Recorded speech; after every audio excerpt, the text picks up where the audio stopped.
Luna dolphin की यात्रा। एक समय की बात है, प्रशांत महासागर के गहरे नीले पानी में लूना नाम की एक चंचल और उत्साही युवा डॉल्फिन रहती थी। लूना बेहद जिज्ञासु थी और हमेशा अपने पानी के नीचे की दुनिया के रहस्यों को जानने के लिए उत्साहित रहती थी। उसे लहरों के ऊपर ऊंचा छलांग लगाना और मछलियों के साथ दौड़ लगाना बहुत पसंद था। एक दिन सुबह लूना ने मूंगे की चट्टानों से परे जाने का निश्चय किया, जहां उसका झुंड रहता था। उसने सोचा, मैं देखना चाहती हूँ कि क्षितिज के पार क्या है। उसका सबसे अच्छा दोस्त काई, जो एक हंसमुख समुद्री कछुआ था, उसके साथ चलने के लिए तैयार हो गया। जैसे ही वे गहरे समुद्र की ओर बढ़े, उन्होंने चांदी जैसी चमकती मछलियों का झुंड देखा। मछलियों ने कहा, आओ हमारे साथ खेलो। लूना और काई ने उनके साथ मस्ती की। झुंड के बीच से तेजी से गुजरते हुए और उनकी हंसी पानी में गूंज उठी। खेल खत्म होने के बाद लूना और काई ने अपनी यात्रा जारी रखी। जल्द ही उन्होंने एक पानी के नीचे की गुफा देखी, जो नरम सुनहरी रोशनी से जगमगा रही थी। लूना ने हैरानी से पूछा, इसके अंदर क्या हो सकता है?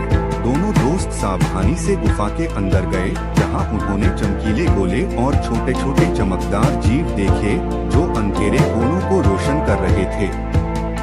यह दृश्य जादुई लग रहा था। अचानक उन्हें मदद के लिए एक हल्की आवाज सुनाई दी। आवाज का पीछा करते हुए उन्होंने देखा कि एक छोटा ऑक्टोपस समुद्री शैवाल में फंसा हुआ है। लूना ने अपनी मजबूत नाक का इस्तेमाल कर धीरे धीरे शैवाल को हटाया और ऑक्टोपस को आजाद कर दिया। धन्यवाद लूना, ऑक्टोपस ने चहकते हुए कहा। मैं तुम्हारी दया को कभी नहीं भूलूंगा। जैसे ही सूरज डूबने लगा, लूना और काई ने महसूस किया कि अब घर लौटने का समय हो गया है। रास्ते में उन्होंने उन सभी अद्भुत चीजों के बारे में बात की जो उन्होंने देखी और की थी। लूना अपनी यात्रा और बनाए गए नए दोस्तों के बारे में सोचकर गर्व महसूस कर रही थी। जब वे मूंगे की चट्टानों पर पहुंचे, तो लूना ने अपनी कहानी अन्य डॉल्फिन के साथ साझा की। उस रात चमचमाते चांदनी के नीचे लेटी हुई लूना ने अपनी अगली बड़ी यात्रा का सपना देखा, यह जानते हुए कि महासागर अनगिनत अद्भुत रहस्यों से भरा हुआ है, जो खोजे जाने का इंतजार कर रहे हैं।